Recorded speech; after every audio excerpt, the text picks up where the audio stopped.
ಕಾಯಕವೇ ಕೈಲಾಸ ಅಂದರೂ ಬಸವ, ಅದರಂತೆ ನಡೆದರೂ ನಡೆದಾಡೋ ದೈವ. ಕಾಯಕವೇ ಕೈಲಾಸ ಅಂದರೂ ಬಸವ, ಅದರಂತೆ ನಡೆದರೂ ನಡೆದಾಡೋ ದೈವ. ಸಿದ್ಧಗಂಗಾ ಕ್ಷೇತ್ರವೇ ಪೂಜ್ಯರ ಉಸಿರು, ಪ್ರತಿ ಕಲ್ಲು ಹೇಳುತ್ತಿವೆ ಬುದ್ಧಿಯ ಹೆಸರು. ಸಿದ್ಧಗಂಗಾ ಕ್ಷೇತ್ರವೇ ಪೂಜ್ಯರ ಉಸಿರು, ಪ್ರತಿ ಕಲ್ಲು ಹೇಳುತ್ತಿವೆ ಬುದ್ಧಿಯ ಹೆಸರು.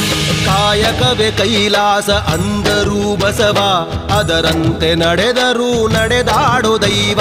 ಕಾಯಕವೇ ಕೈಲಾಸ ಅಂದರೂ ಬಸವ, ಅದರಂತೆ ನಡೆದರೂ ನಡೆದಾಡೋ ದೈವ.